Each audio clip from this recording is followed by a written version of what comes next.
نیکی کرنا بھی ہے اور ہم نے اس کی حفاظت کرنا، اس کے اوپر پہرا بھی دینا ہے۔ کیا کرنا قاری صاحب؟ اپنی نیکیوں، کیوں ہمارا سب سے پہلے تو بات یہ کہ ہم نیکیوں میں بڑے کمزور ہے، سست ہے۔ اگر جو کرتے ہیں تو اس کے اوپر پہرا دے۔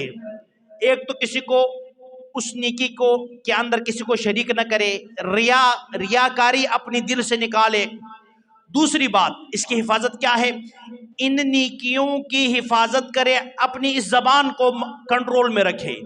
اگر آپ نمازیں پڑھتے رہے، قرآن کی تلاوتیں کرتے رہے، باہر جا کے کسی کی غیبت کرنے لگے کہ فلان بھائی تو جناب یہ تو کسی کام کا نہیں ہے، نکم سا بندہ، اس نے یہ کر دیا، اس نے وہ کر دیا۔ بھائی صاحب جو آپ یہاں مسجد کے اندر اپنی پیشانی لگرتے رہے نا، کل قیامت کے دن یہ نمازیں سارا اس بندے کے حصے میں آنی ہے۔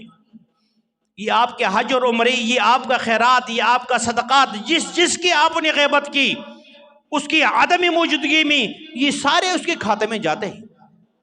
اللہ کے نبی نے ایک دفعہ پوچھا اپنے صحابہ سے کہ میرے صحابہ مجھے بتاؤ کہ مفلس بندہ کس کو کہا جاتا ہے؟ مفلس کون ہے؟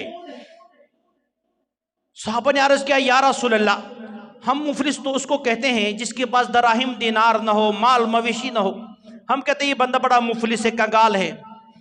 اللہ کے نبی نے فرمایا میری امت کا مفلس یہ نہیں ہے جس کو تم سمجھتے ہو۔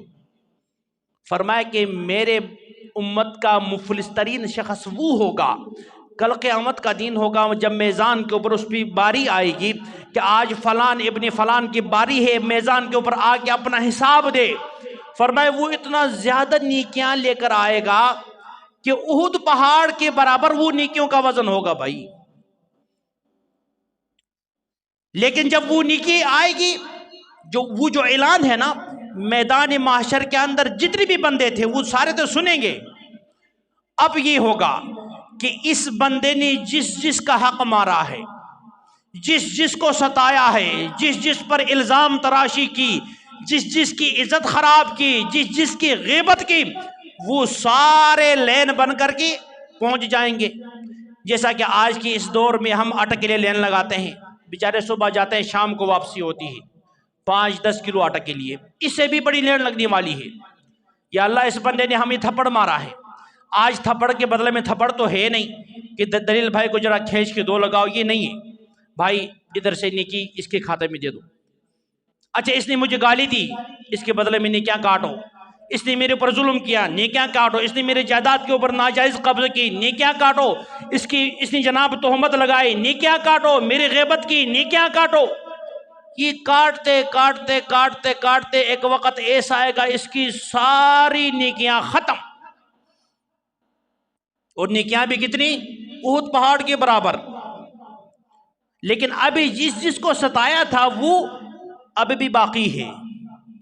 فرشتے کہیں یا اللہ اس بندے نے جس کو ستایا تھا وہ ابھی موجود، لیکن نیکیاں تو ختم ہو گئی۔ رب فرمائیں گے اب جس کو ستایا ہے نا، تو اس ستانے کی عوض میں، اس کی برابری میں ان کی گناہ اس کے کھاتے میں ڈالو بھائی۔ اس لیے میں نے یہ بات کہاں سے لیا کہ نیکی کرنا بڑا آسان ہے، ان کی حفاظت کرنا بڑا مشکل ہے، اور حفاظت کرنا اصل کامیابی ہے۔ گناہ کیا کسی اور نے، کل کھاتے میں کسی اور کے پڑنے والا ہے۔ فرمائے وہ سارے کسی کی گناہوں کو لے کر کے فرشتے اس کو جہنم کے اندر پھینک دیں گے۔ اللہ ہم سب کی حفاظت فرمائے۔